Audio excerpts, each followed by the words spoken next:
ஆளுநர் மூலம் அதிகாரத்தை கைப்பற்றலாம் என்று எண்ணிய ஒன்றிய பாஜக அரசு அது டிஜிபி மூலம் நடந்து விடாதா என்று எண்ணினார்கள். அது இன்றைக்கு டிஜிபி மூலம் நடக்க முடியவில்லை.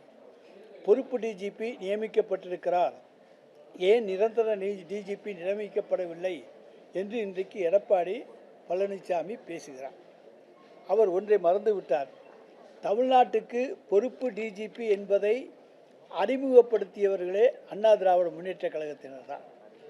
2011ஆம் ஆண்டு திரு ராமானுஜம் அவர்களை உளவுத்துறை டிஜிபியாகவும் சட்டம் ஒழுங்குக்கு பொறுப்பு டிஜிபியாகவும் நியமித்தது அண்ணா திராவிட முன்னேற்ற கழக அரசு. அதேபோல திரு ராஜேந்திரன் அவர்களை பொறுப்பு நீதிபதியாக நியமித்ததும் அவர்கள்தான்.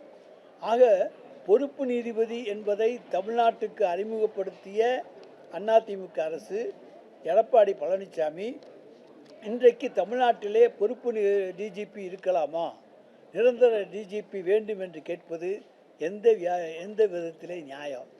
அவர் ஒன்றிய அரசினுடைய விசுவாசி அடிமை என்பதை நிரூபித்து கொண்டிருக்கிறார்.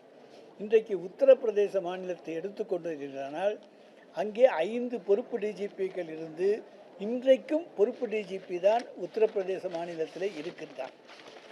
எனவே பொறுப்பு டிஜிபியை பற்றி இன்றைக்கு பேசுவதற்கு எடப்பாடி பழனிசாமிக்கு எந்த விதமான அருகதையும் கிடையாது.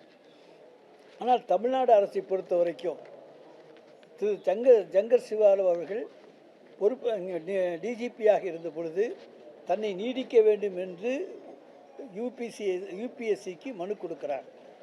அது தள்ளுபடி செய்யப்பட்ட பிறகு ஒன்றிய அரசுக்கு நம்முடைய தமிழ்நாடு அரசு ஒரு பட்டியலை அனுப்புகிறது. அந்த பட்டியலில் இடம்பெறாத ஒருவர் தான் டிஜிபியாக வர வேண்டும் என்று கோரிக்கையை வைக்கின்றார். அதனால் காலதாமதம் ஏற்பட்டு அவருடைய கோரிக்கையும் தவிர்க்கப்படுகிறது.